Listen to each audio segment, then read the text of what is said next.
Today we're going to be talking about managing aging assets, and then we're going to be also be looking at the leading roles of HSE.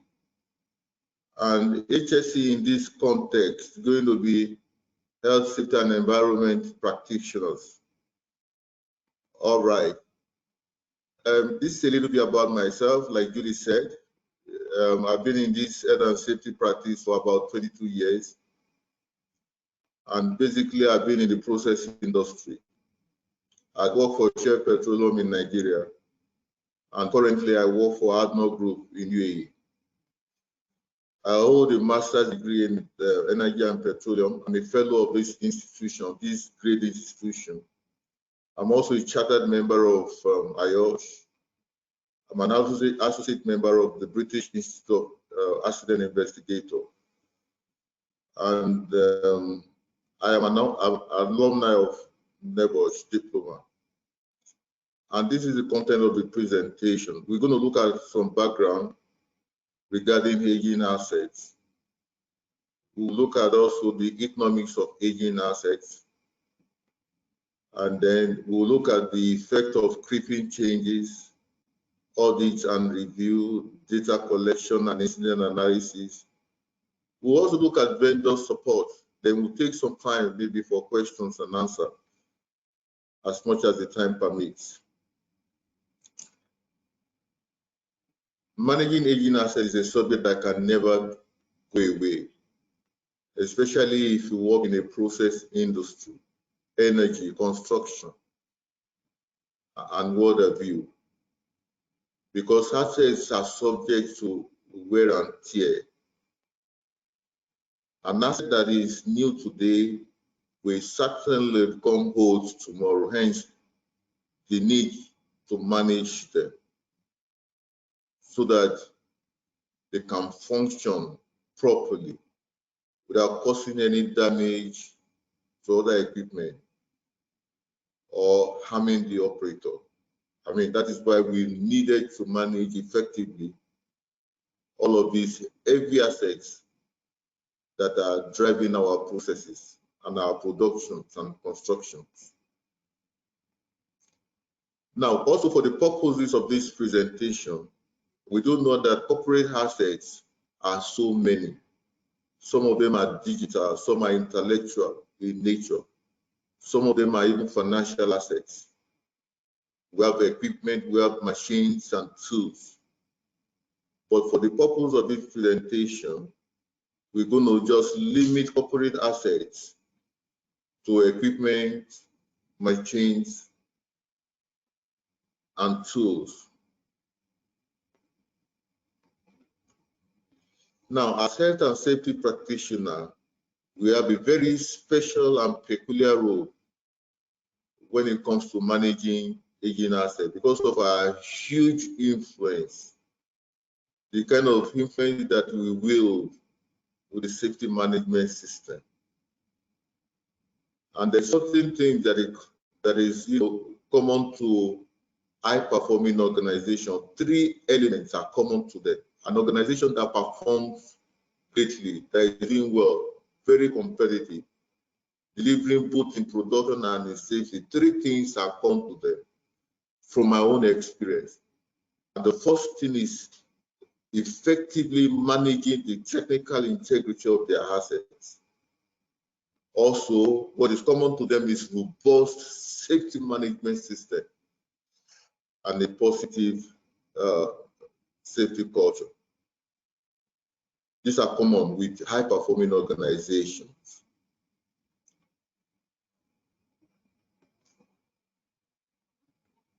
In many organizations where industrial-based assets are critical to their production, unfulfilled maintenance requirements and budget constraints that compel most organizations to use assets beyond their original lifespan.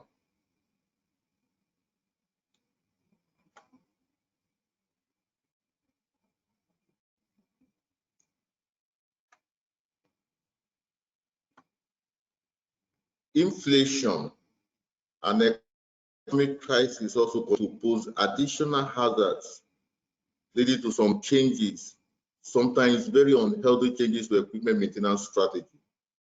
Yeah, because of budget constraints, high cost of maintenance, and all kinds of economic challenges, most organizations get on making changes. Some of these changes are unhealthy to equipment maintenance strategy. I'm sure you will agree with me.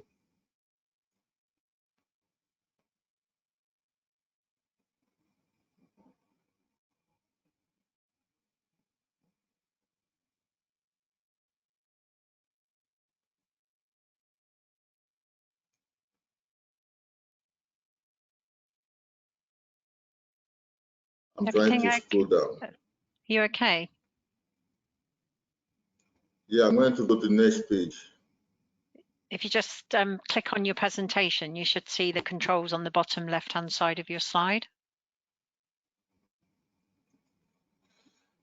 It just thieved. Let me go out of the presentation slide and see.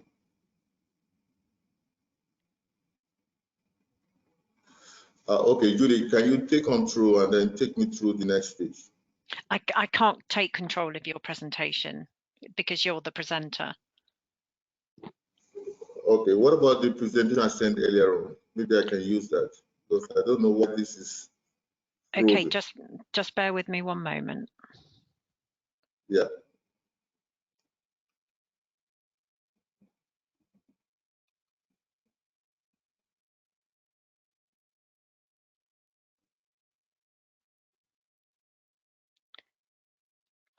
Yeah, you sent that to me in PDF format. Oh, there we go. You've moved it on now. Okay, now it's going. All right, that's all right. So we can continue, gentlemen. Sorry for that break in transmission. So no worries. We're going to continue now with the economics of aging assets. Aging is not about how old the equipment is, ladies and gentlemen. It is about its condition. It is about how it has changed over time. Aging is not a situation whereby a component suffers. Aging is a situation whereby a component suffers some form of material deterioration and damage, with an increasing likelihood of failure over time. Now, unmanaged aging has a potential effect on the equipment's functionality, and this is the high point of this presentation.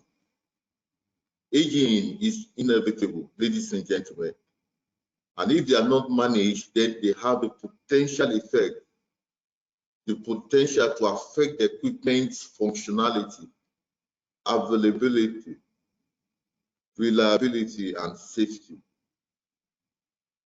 An aged plant may no longer be considered fully fit for its purpose due to deterioration or obsolescence in its integrity or functional performance, without any relationship with the chronological age of the equipment. An equipment may not be as old in terms of how many days, how many months, or how many years ago it was purchased, but then they may have deteriorated so fast, so quickly, that they will be considered unfit for the purpose for which they have been purchased. Now, managing aging equipment, the first methodology. If any organization, any individual is serious about managing aging assets, this is the first methodology that must be employed. You need to look at creeping changes that has happened to the equipment with the aid of the creeping change hazard identification methodology. This is a new concept. Now, by the way, a creeping change is the totality of all the small changes that are gradual in nature, unnoticed, and therefore not planned for, but they can, at the end of the day, add up to a significant change to that equipment. Because they are creeping change, they are coming gradually in small, minute quantity. They are very difficult to detect and monitor using our conventional hazard identification study or our risk assessment system. Now, still on this creeping change hazard identification methodology called CASI. Now, trial studies were conducted, few months ago within the power and the petrochemical industry. This technique can be applied anywhere where there is a heavy reliance on plants and equipment that are highly vulnerable to changes. This CASI, okay, they introduced it first in power and petrochemical industry, but it can be used in construction. It can be used in manufacturing. Wherever, any industry, any operation, any company, any organization that relies heavily on equipment to drive its production or its processes. The CASI methodology, to be fully beneficial, should form part of a number of safety studies used to regularly review plant or asset performance, reliability, and safety disposition in high hazard industry where there is a reliance on aging equipment. So this CASI, as beautiful, as good, as effective, as useful as it appears, shouldn't be used alone. It should be part of all the other safety studies that an organization carries out to regularly review its asset performance.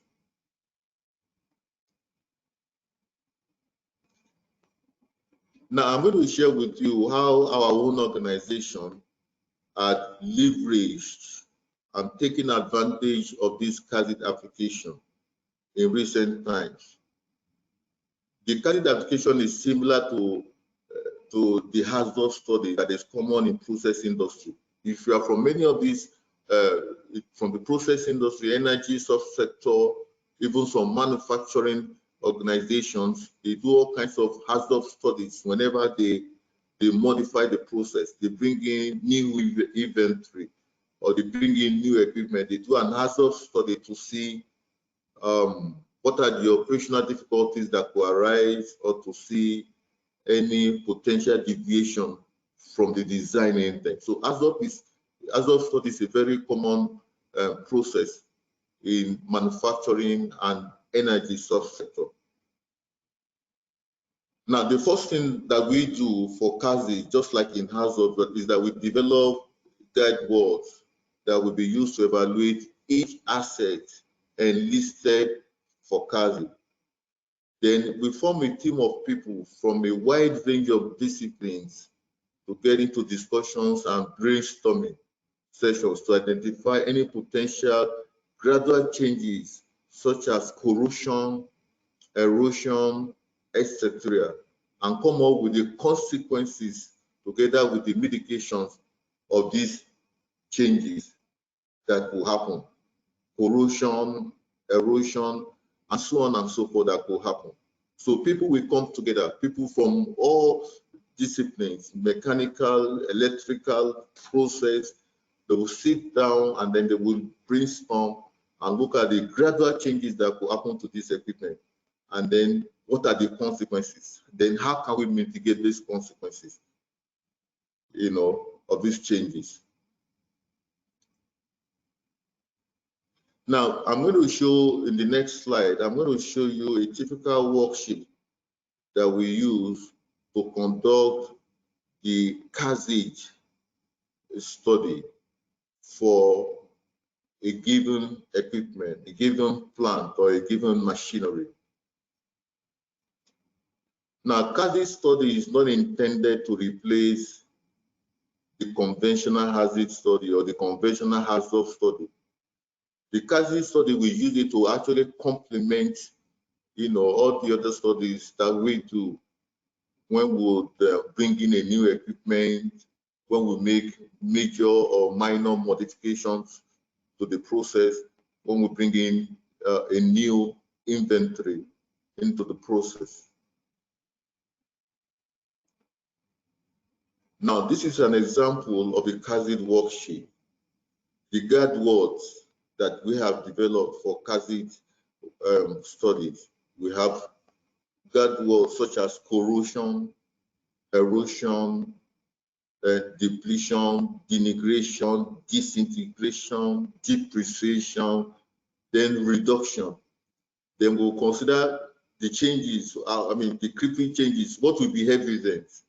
If it is corroding, what will show on the equipment, then we will look at that. Then we'll also look at the factor that could be responsible for all of those changes. That is the causes on the third column. Then on the fourth column, we have the consequences, one after the other. We'll look at the changes, look at the causes of the changes, look at those consequences of the changes. Then we'll come up with some safeguards, recommendations, and then action owners or action parties for all of those recommendations that are made for each of those creeping changes that have been identified in the CASID study. All right.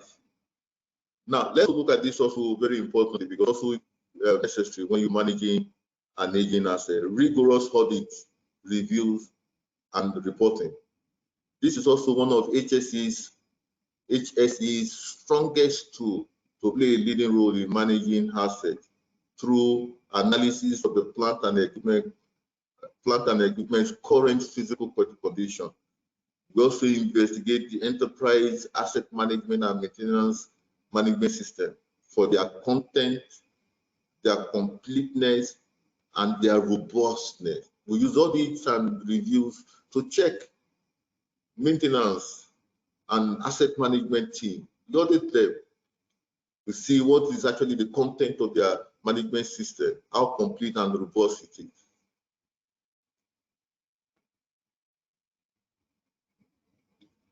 Now, still on audits and review, in addition, HSE will interview engineering, operation, and maintenance department managers and supervisors using relevant checklists to get each person's view of the operations, historic practices, and culture, ensuring that critical aging elements are included in maintenance, inspection, and periodic monitoring programs of the organization. So, as HSE persons, professionals, we use the audit and the review process also to ensure that the people who are responsible for managing our assets, they have practices and culture in place that ensure that critical aging elements are included in maintenance, inspection, and periodic monitoring programs. So still on audits, reviews and reporting, as part of the review process, as HSE professionals, we will walk through the operations department, observing the reliability practices. We will verify operation and maintenance quality control methods. We will review the plant and equipment's operating and maintenance record as part of our auditing process. And this one will help us to gain a good appreciation of the physical asset management system and the philosophies used during the original equipment selection and the subsequent years of operation. At the end of all of these exercises, talking to people, walking through the shop floor, the production line, at the end of reviewing records and documents, we will create reports that will highlight areas of improvement in asset management within the organization. Ladies and gentlemen, in that way, we are also contributing, we're actually playing a leading role in managing aging assets. And then from such due diligence, we're able to gain an appreciation of the organization's asset management capability. And by inference, the likelihood and the condition of the operating asset. The state of health, we know. We'll be able to say that, yes, indeed, this organization have a very effective and robust asset management system. And all of this equipment, they can work functionally and safely, contributing to the overall corporate objectives. Another thing that we do as HSE people that in no small way helps an organization to manage aging assets is what I term as data collection and incident analysis. The most big organizations that I know, HSE is at the center of data collection as well as incident analysis. So we manage the database for all incidents. And this unique role gives us the opportunity as HSE people to analyze, to train, to categorize, and to store massive amounts of data relevant to asset integrity and equipment failures at work. And you know, for any sensible, effective risk assessment to be done, you need this kind of data, because risk level is a function of frequency and consequences. So for you to know how frequent this equipment has failed, you need to now again fall back to the HSE people and check on their records to see whether they are doing any report on the system about this equipment failure or about this equipment malfunctioning, so that I can help to determine the risk level when it comes to the utilization of this particular equipment. The reason why we collect data and analyze them is because in many cases, accidents are not unique. If the condition exists for an accident to happen once, chances are that it will also happen again and again. So HSE plays a very unique and important role in data collection and incident analysis that will help to manage effectively an equipment that is aging.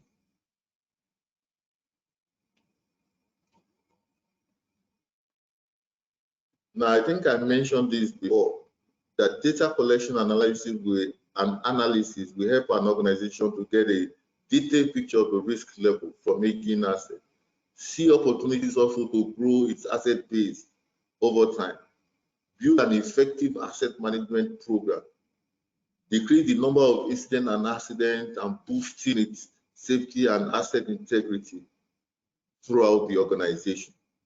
So because we collect data, we do analysis and trending of failures and issues with equipment, we're in a very, very special position to help organizations to see which assets actually need to be changed, what are the opportunities to grow the asset base, and all of that, and all of that.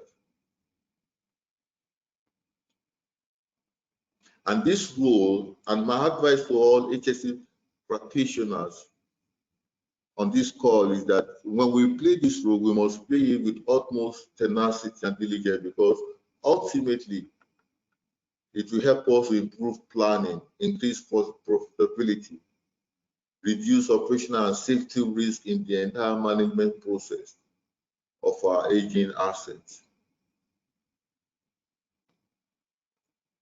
So this role must be played with all seriousness and with all consciousness that is going to, at the end of the day, add to the bottom line, reduce our risk, and move our business forward.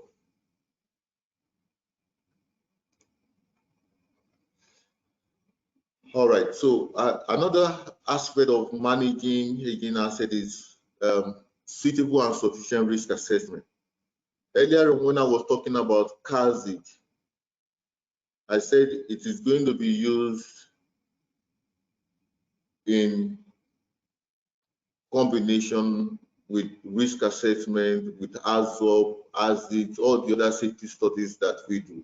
Now, risk assessment is one of those typical inevitable safety studies that we do. So suitable and sufficient risk assessment can play a very, very important role when it comes to asset management. Because risk assessment will help to identify the key factors that have inevitably accelerated the aging process of the equipment, and those that have also slowed it down, and then help us to set up appropriate safeguards that manage the consequences of active failures caused by the age of the asset. The UK HSE teaches that for a risk assessment to be suitable and sufficient, a proper check must be made. Answers to the questions such as who might be affected must be dealt with.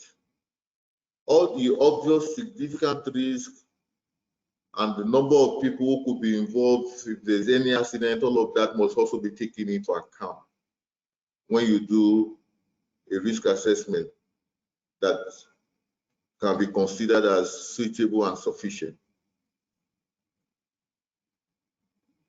Now, I think this is about the last slide. We're going to talk about vendor support to maintain the equipment. This is part of the strategy for us to manage our aging assets, because for most of our assets, we have after-sales service with agreement with the vendors. And then what we'll try to ensure is that whenever these vendors come into our facility, to our premises, our plant, for periodic service visits, we give them 5-star treatment. We live with them an experience that want to, make them to come back again. Usually, when these vendors come into our facility, HSE, because we have to give them induction, but usually the first set of people they come in contact with. We do everything within our power to make life easier for these vendors. We give them all kinds of support, logistically, welfare arrangement. We make their stay memorable. They just want to come back. And when they come back to, look at all this equipment that we have that are aging, they give all their very best to see that, this equipment, even at old age, they continue to contribute to the bottom line, continue to deliver service safely and effectively. Thank you, Julia. Thank you, Adafi. We don't have any questions yet. If anybody has any questions for our speaker today, please do pop them across now. Do you have any kind of closing comments, Adafi, or any top tips for everyone to close today's webinar? Yeah, I'll take the question. I'll take the question right about now. Then I will make a closing remark. Yeah, we don't have any questions as yet, so it looks like let's just give it a minute for people to type them in. Okay, so nothing's coming through so far, but if you want to close off and one comes in, I'll let you know when we finish. Just give people a chance. If there is no question, then I can give a closing remark. My final takeaway from this presentation. This presentation is all about managing aging assets. This presentation is trying to, what I try to do here is to highlight that very unique and special role that we play as HSE people when it comes to managing aging assets. For most HSE professionals, they will overlook this role. They will think that they don't have any part to play when it comes to managing aging assets, but we do. And then the objective of this presentation is to bring to the forum, to bring in here before HSE practitioners who are on this call, this new methodology called CASIF, Treatment Change Hazard Identification System. I mean, it's being used widely at manufacturing, energy, construction sector, and it's adding great value in helping to manage aging assets in most organizations. All right, so that is my closing remark for this meeting. Thank you so much for your presentation today. We really do appreciate you giving up your valuable time to present to the UAE branch today. I'd like to thank everybody for attending this evening's webinar, and I'd like to wish everyone a good afternoon or a good evening wherever you are. Just to, a couple of reminders, the next UAE branch meeting is on the 14th of February next year, 14th of January, I beg your pardon. The presentation will be uploaded onto the RRSM YouTube channel. Your certificates of attendance will come out this tomorrow. So good evening or good afternoon, wherever you are in the world. Thank you, everyone.